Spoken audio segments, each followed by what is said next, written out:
Right, today is the 24th of September, and we're going to finish off this volume 44, ST 44. We have two short suttas. The first sutta is ST 44.17, Deva Hita Sutta. It's a very short, straightforward sutta, but an important one to remind us of the nature of renunciation, the nature of monkhood, and of course in this case the Buddha is present and the Buddha is sick.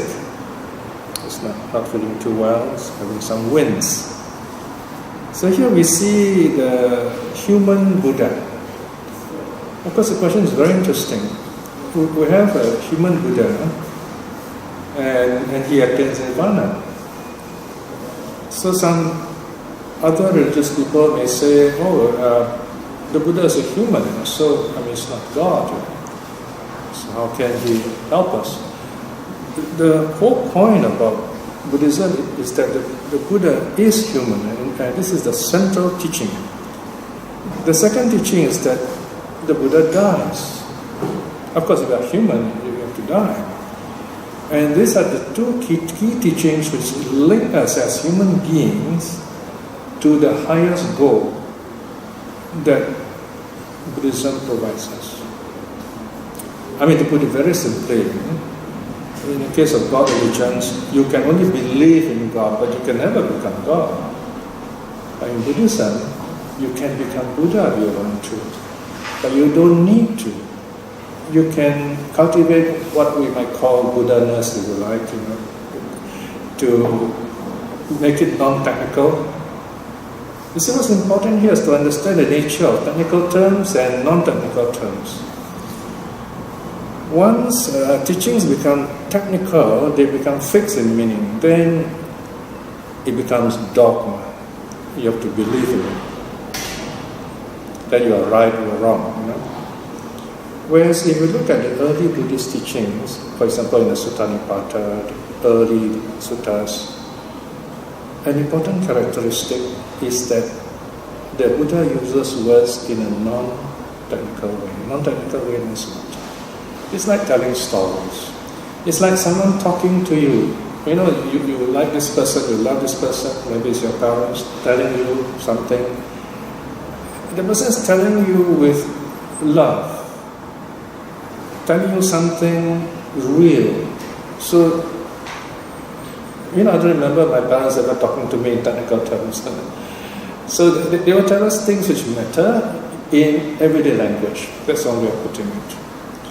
So in a sense, the Buddha, as a rule, uses daily language. Of course, in later suttas, you do see technical terms. They have their place, but the important teachings often are given in a non-technical way. And that's the whole idea of stories. The stories is to bring us out of the technicality of things and to bring us to the level of daily life. So, when we talk about the Buddha as a human being, it means that we too can attain the state that the Buddha has attained.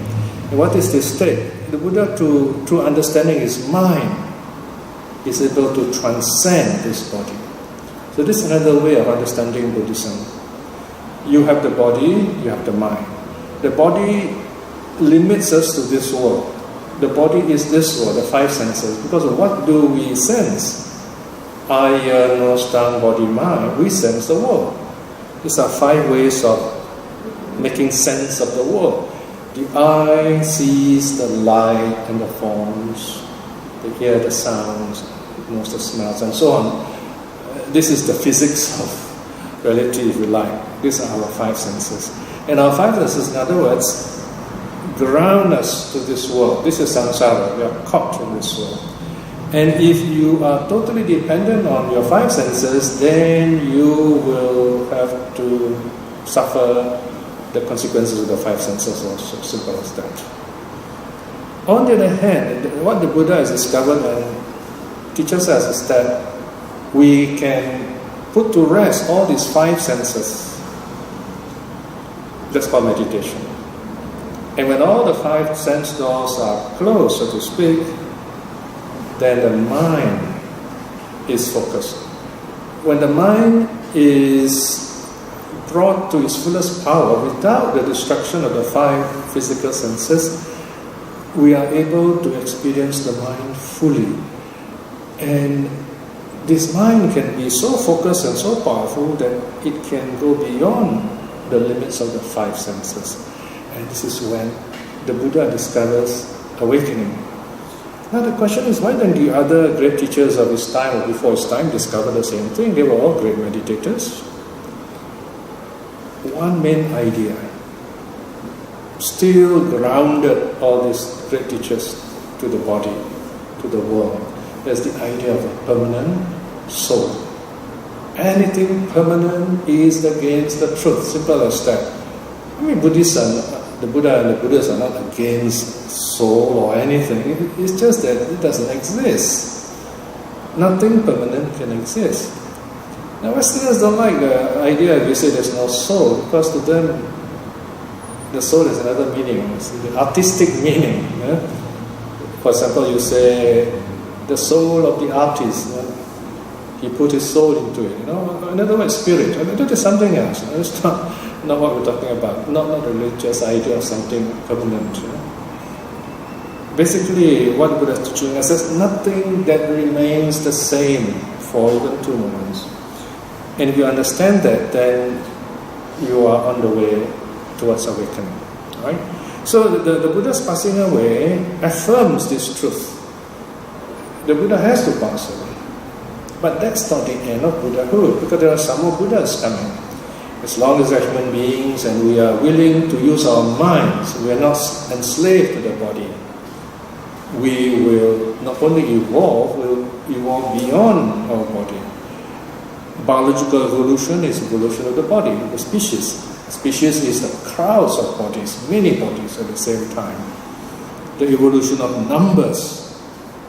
By sheer numbers, these beings or creatures or animals, they're able to survive through, as the evolutionists call it, natural selection. Basically, making mistakes. If you make mistakes, you're gone. So those who don't make the mistakes survive. So in the end, more and more of those who don't make the mistakes reproduce, and they kind of become better and better. It's a physical thing. It's a biological thing. Whereas once this biological evolution stops, in a manner of speaking, spiritual evolution starts. The evolution of the mind starts. For the mind to evolve, the mind must be alone.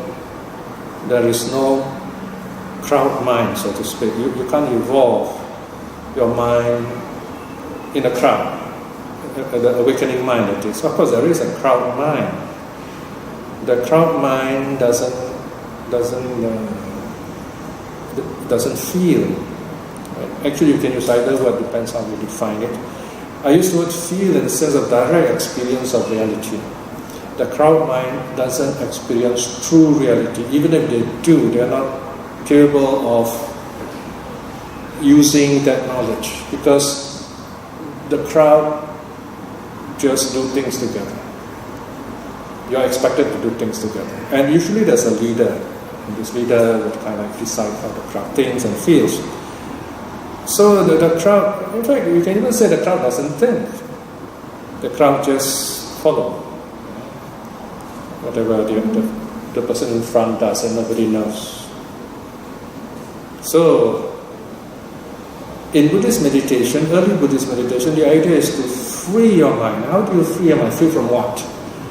Free your mind completely from ideas. Ideas are the link between this free mind and the world. Okay? Whenever you have an idea, you say, this is what I'm going to do. And when you do, there's always either through the body or through speech or through the mind. Okay? Of course, when we say action, usually we think of body and speech. So ideas link this mind, kind of fetter this mind back to the world, so to speak. Of course, there are occasions when ideas are important. You have to change things. You need ideas. The Buddha used a lot of ideas to correct wrong views. But there comes a point where you've got to totally give up even those ideas, and that's called meditation. Meditation is when you totally let go of all views, all ideas, and mind completely free. And then you come back. Whatever you need to do in this world, you come back. Okay? So this is another way of looking at the nature of awakening and the human Buddha. So here in Deva Hita Sutta, we see the Buddha who is sick and needs some warm water. It's a very simple event, but it has become a very wonderfully spiritual event and a lesson for us. So let's look at this lesson. Look at page 169 first. Is that correct? Remembering? 171. Oh, yes, 171. Okay. Look at the title. Chapter 17, Deva Hita Sutta. This is the name of a person. Okay. Discourse on Deva Hita. So this is a person's name as 7.13. The theme is where giving brings great fruit. This is a brief version. Okay, the translation is, what's your page? 171. The discourse on Deva Hita. So here, Deva Hita actually is a Brahmin. We don't know much about him. In fact, it's the only time his name is mentioned, but it's named after him. Originating in Savatthi. Now at that time, the Blessed One was ill with winds, and Venerable Upawana was the Blessed One's attendant. So occasionally we have this kind of description about health and medicine, traditional medicine in early Buddhism. So here apparently the Buddha has some stomach winds, no? Maybe tightness in the stomach or something. So, and then we have Upawana, is the attending to the Buddha. We're not told how old the Buddha is, but we can guess this is kind of the later half of the Buddha's life. Then the Blessed One addressed the Venerable Upawana, "Come now, Upawana, get me some hot water." Okay? So this is how usually monks would ask for things needed. They'll just say what they want. Get me some hot water. So it's up to the wisdom of the assistant or the layperson to get this water. Usually the monk will specify. And then the Upawana says, "Yes, Bhante." Then he dressed himself and taking robe and bowl, went to the house of the Brahmin Deva Hita. So probably the Buddha is in the forest, not too far away from some dwellings. So who would this monk go to? Obviously he would go to a house where this person is well disposed to the monks, a friendly person. So this is a very beautiful aspect of monkhood. So the monk Upawana goes to the house, to the front door of the Brahmin Deva Hita.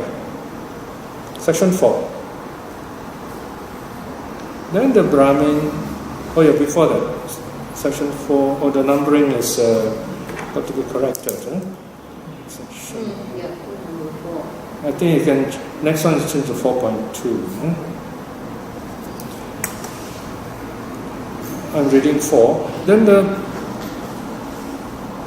last line at the top there says, "Having reached it, he stood silently at one side." Notice this is what the monk does. He just stands there silently. He doesn't knock. He doesn't say, "Please help the sick Buddha." He doesn't say anything at all. He just stands there. So it is not begging. Alright? And of course, he has to do it in broad daylight also. There was one occasion where this monk did, it was dark. And there was this very nervous lady who came to the door. She screamed and poured water on the monk. Because it was so dark, it was lightning, and she thought it was some demon. And so after that, the Buddha said, "No, going out in the evening to collect food." So anyway, there he was standing very calmly, as any good monk would do. The Brahmin Devahita saw the Venerable Upavana standing at one side.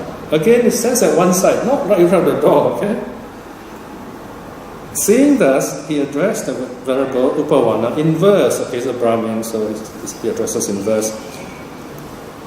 The master stands silently. Okay, here master refers to the monk, shaven-headed, garbed in an upper robe. What is your wish? What do you seek?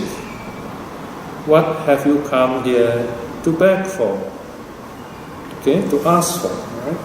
Okay, remember here, yachitun, it just means basically ask. Okay, it is the Brahmin speaking. Then the monk replies. Let me read through the Pali. Okay, Arahang sugato loke vate habatiko muni sache unhodakangati munino dehi brahmana. Very simple verse. The Arahat, the welfarer in the world, the sage, is ill with winds. If there is hot water, please give it to the sage, Brahman. Right? So very simple. So I just need some hot water. Pujito pujaneyanam sakkareyana sakam apachito apacheyanam tassa ichami hatave ti. The worship of those worthy of worship, to the honor of those worthy of honor, to the respected of those worthy of respect, to him I wish to bring it. Now all this shows also the culture of the monk. Devahita, probably he also is a Brahmin. So they're talking to each other in very polite language. Right? So you see, notice first of all he's standing very peacefully, silently. The Brahmin comes out, speaks in verse, and then the monk replies in verse. So it's a very polite exchange. And this is important because this creates a kind of atmosphere, and Brahmin is very impressed. Then the Brahmin Devahita, having ordered a man to take the hot water on a pingo. A pingo is when you carry on your shoulder, a stick with a long stick. Gave the Venerable Upavana a pouch of molasses. Now, you see, the monk didn't ask for anything, he just said the Buddha is having winds. So this Brahmin gives some molasses. Molasses is a kind of sugar. And so there's a man carries all these things for the monk. And then the Buddha took this medicine, took the hot water mixed with some molasses and drank it, and it was okay. So here you have a very simple instruction for the monks. If they have stomach winds, is how they cure themselves. You have lots of these kind of tips. The Buddha was kind of quite well versed in medicine. There's a whole section in the Vinaya called the Besaja Kanda in the Vinaya, which talks about traditional medicine. So the Buddhist monks in India were the ancestors of traditional Indian medicine, in fact. Especially the Jivaka, Dr. Jivaka, is the kind of like the archetype doctor. Okay, so the Buddha got well. Then Devahita approaches the Buddha, section 10. Then the Brahmin Devahita approached the Blessed One, and having gone up to him, exchanged greetings with him. And when the courteous and friendly exchange was concluded, the Brahmin Devahita sat down at one side. So this is an occasion for the Brahmin to come and see the Buddha also. Sitting thus at one side, the Brahmin Devahita then addressed the Blessed One in verse. Where should one make a proper gift? Where does the given bring great fruit? For the alms giver, how does the giving win success? How indeed? So it's a very simple question. So it's a layman kind of question, nothing about meditation. Then the Buddha replies and says, Uppeni wasangyo vedi sakka payancha pasati ato jatikayang pato abhinya Vosito Muni. Okay, this is from the Dhammapada also, Dhammapada 4-3. And this is in sloka. You can sing this verse, in fact. Who is the knower of past abodes, who sees heaven and hell, and has reached birth destruction, a sage accomplished in direct knowledge. Okay, so this is the kind of person to whom it's best to give. And then the Buddha continues and says, Itta dajja deya dhammang itta dinang mahaparang evan hi yajjamanasa eva ijjati dakinati. It is here that a proper gift should be given. Here what is given has great fruit. This is the way for the alms giver. His giving wins success. This is how. Okay, so here basically the Buddha is saying, well, if you want to give, the best person you can give to is this person who has realized true knowledge, how to overcome suffering, what is the nature of heaven and hell here, meaning what is the effect of good, what is the effect of bad, and this person is wise and awakened. Why is this so? Especially with an arahat. As we know, arahat is not the kind of person, he doesn't work, he's not a career monk for sure. And he doesn't ask for food, he even won't tell you, oh, I'm sick, or I need food. He won't like make a big fuss of it, okay? So, of course, in the case of the Buddha, he's able to mention it to the monk. Okay? So a monk can mention it to another monk, but the monk wouldn't trouble lay people about these things.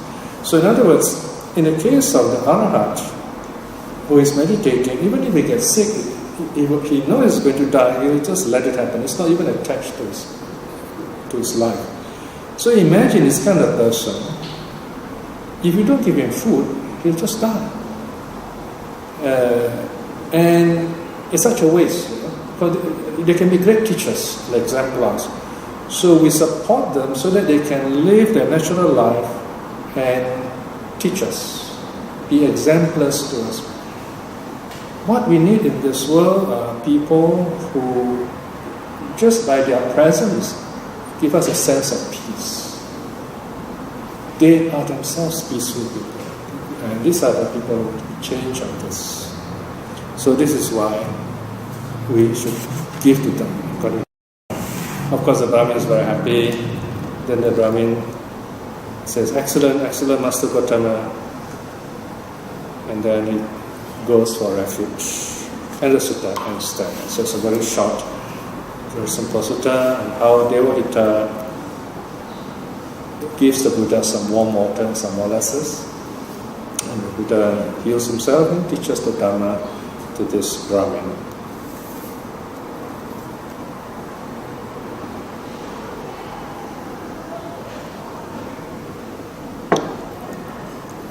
Any questions on this one? It's quite easy and direct. So, on the day that the Buddha attained enlightenment, or just before he attained enlightenment, he knew about all his past egos and his past lives. I wouldn't say all his past life, because that is quite impossible. The usual answer is he's able to go into meditation and go as far back as he wants to. In other words, it's possible for the mind, the mind must direct itself. It's like, I have all these books in the library. I don't think anyone has read all the books, unless it's a small library. However, if you tell me, okay, where is this book? Probably I'll locate it for you. Or you ask me, what's this book about? And I say, okay, let me read it first, something like that. So it doesn't mean just because I own the library means I know everybody. So in that sense, omniscience is not possible. But it's possible to know whatever that can be known, that needs to be known. So the Buddha said this is a logical situation. Omniscience doesn't exist beyond this. What does it mean to know everything at one time? It's possible, meaningless statement.